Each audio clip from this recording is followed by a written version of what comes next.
ଦୁଃଖରେ ଭଗବାନଙ୍କୁ ଭାବିବାର ଅଧିକାର ତାର ଅଛି ଯିଏ ସୁଖରେ ତାଙ୍କୁ ଧନ୍ୟବାଦ ଦିଏ। ଯିଏ ତମ ସହ ହୃଦୟରୁ କଥା ହୁଏ ତାଙ୍କୁ କେବେ ମସ୍ତିଷ୍କରୁ ଜବାବ ଦିଅ ନାହିଁ। ଲଢ଼, ଝଗଡ଼ା କର, କିନ୍ତୁ ନିଜ ପରିବାରଠାରୁ ଅଲଗା ରୁହ ନାହିଁ। କାହିଁକି ସେଇ ପତ୍ରର କୌଣସି ମହତ୍ଵ ନଥାଏ ଯିଏ ଡାଳରୁ ଛିଣ୍ଡି ତଳେ ପଡ଼େ। ମଣିଷ କଷ୍ଟ ସମୟରୁ କିଛି ଶିଖେ, ଖୁସିରେ ତ ପୁରୁଣା କଷ୍ଟକୁ ଭୁଲିଯାଏ। ଶିଶୁ କ'ଣ ଖାଇବ, ପିଇବ, ପିନ୍ଧିବ ତାର ଧ୍ୟାନ ଶିଶୁ ନୁହେଁ ବରଂ ମା ରଖେ। ସେମିତି ଆମକୁ କ'ଣ ଦରକାର କ'ଣ ନାହିଁ ତାର ଧ୍ୟାନ ସ୍ୱୟଂ ଭଗବାନ ରଖିଥାନ୍ତି। ତେଣୁକରି ତାଙ୍କୁ ଦୋଷ ଦେଇ କିଛି ଲାଭ ନାହିଁ। ହୃଦୟ ନିର୍ମଳ ଥିବା ମଣିଷ ଏକୁଟିଆ ରହିପାରେ, କିନ୍ତୁ ଭଗବାନ ତାଙ୍କ ସାଥୀ କେବେ ଛାଡ଼ନ୍ତି ନାହିଁ। ମୃତ୍ୟୁର କଷ୍ଟ ସେତେ ବଡ଼ ନଥାଏ ଯେତିକି ଅପମାନର ହୋଇଥାଏ। ଧୈର୍ଯ୍ୟ ରଖୁଥିବା ମଣିଷ ନିଜ ଇଚ୍ଛା ଅନୁସାରେ ସବୁକିଛି ପାଏ। ଶକ୍ତିର ଆବଶ୍ୟକତା ସେତେବେଳେ ପଡ଼େ ଯେତେବେଳେ କାହାର ଅନିଷ୍ଟ କରିବାକୁ ପଡ଼ିଥାଏ। ସବୁକିଛି ପାଇବା ପାଇଁ ପ୍ରେମ ହିଁ ଦରକାର। ଭଗବଦ୍ ଗୀତାରେ କୁହାଯାଇଛି, ଯେତେ ଜଲ୍ଦି ନିଜ ଦାୟିତ୍ୱ ନେବ ସେତେ ଜଲ୍ଦି ସଫଳତା ପାଇବ। ମଣିଷକୁ ମଣିଷ ସହ ତୁଳନା କର ନାହିଁ। ପରକୁ ବୁଝିବ ସହଜ କଥା, କିନ୍ତୁ ନିଜକୁ ବୁଝିବା କଷ୍ଟକର କଥା। ଯେବେ ଭଗବାନ ମନୁଷ୍ୟର ପରୀକ୍ଷା ନିଅନ୍ତି ତେବେ ସେ ମନୁଷ୍ୟର ସାମର୍ଥ୍ୟ ବଢ଼େଇ ଦିଅନ୍ତି।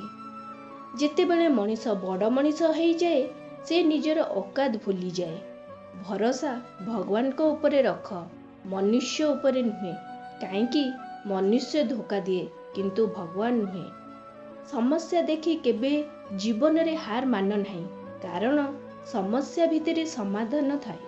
ଖାଲି ଆମକୁ ଖୋଜିବାର ବାଟ ଦରକାର। ତାହେଲେ ସଫଳତା ବି ବଡ଼ ହୋଇଥିବ। ଯଦି କଷ୍ଟ ବଡ଼ ଅଛି ତାହେଲେ ସଫଳତା ବି ବଡ଼ ହୋଇଥିବ। ଯଦି ସମୟର ମୂଲ୍ୟ ନ ବୁଝିବ ତାହେଲେ ଲୋକ ତମର ମୂଲ୍ୟ ବୁଝିବେ ନାହିଁ। ଏଇ 6ଟି କଥାକୁ କାହାକୁ କହିବେ ନାହିଁ।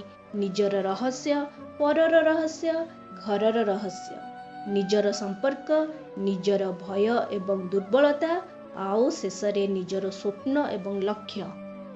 ଧନ ଏବଂ ଶକ୍ତି ମଣିଷକୁ ଖରାପ ରାସ୍ତାକୁ ନେଇଯାଏ, କିନ୍ତୁ ଚିନ୍ତାଧାରା ବିଚାର ମଣିଷକୁ ବଡ଼ କରେ। ଭାଗ୍ୟ ଧୋକା ଦିଏ ନାହିଁ, ଧୋକା ଦିଏ ସେଇ ମଣିଷ ଯାହା ଉପରେ ନିଜଠାରୁ ବେଶୀ ବିଶ୍ୱାସ କରାଯାଏ। ସ୍ୱାର୍ଥ ଆଶାରେ ଯେତେ ସମ୍ପର୍କ ରଖିଲେ ବି ସେଇ ସମ୍ପର୍କ କେବେ ରହେ ନାହିଁ। ପ୍ରେମରେ ତିଆରି ସମ୍ପର୍କ ଯେତେ ଭାଙ୍ଗିଲେ ବି ଭାଙ୍ଗେ ନାହିଁ। ସେଇ ମଣିଷ ବୁଦ୍ଧିମାନ ଅଟେ ଯିଏ ରାଗରେ ବି ଖରାପ କଥା କୁହେ ନାହିଁ। ଯେମିତି ବିଚାରକୁ ନିୟନ୍ତ୍ରଣ ରଖିଲେ ସେଇଟା ଶବ୍ଦରେ ପରିବର୍ତ୍ତନ ହୁଏ, ସେମିତି ଶବ୍ଦକୁ ନିୟନ୍ତ୍ରଣ ରଖିଲେ ସେଇଟା କର୍ମରେ ପରିଣତ ହୁଏ। ସେହିପରି କର୍ମକୁ ନିୟନ୍ତ୍ରଣ ରଖିଲେ ଅଭ୍ୟାସରେ ପରିଣତ ହୁଏ, ଆଉ ଅଭ୍ୟାସକୁ ନିୟନ୍ତ୍ରଣ ରଖିଲେ ଚରିତ୍ରରେ ପରିଣତ ହୁଏ, ଆଉ ସେଇ ଚରିତ୍ରକୁ ନିୟନ୍ତ୍ରଣରେ ରଖିଲେ ଆମ ଭାଗ୍ୟରେ ପରିଣତ ହୁଏ। ହୃଦୟ ଏବଂ ମସ୍ତିଷ୍କର ଯୁଦ୍ଧରେ ସର୍ବଦା ହୃଦୟର କଥା ଶୁଣ। ଇଜ୍ଜତ ମଣିଷର ହୁଏ ନାହିଁ, ହୁଏତ ଆବଶ୍ୟକତାର। ଆବଶ୍ୟକତା ଯେଉଁଠି ସରିଲା ସେଇଠି ଇଜ୍ଜତ ମଧ୍ୟ ସରିଲା। କହିବା ଶିଖ, ନହେଲେ ଜୀବନ ସାରା ଶୁଣିବାକୁ ପଡ଼ିବ।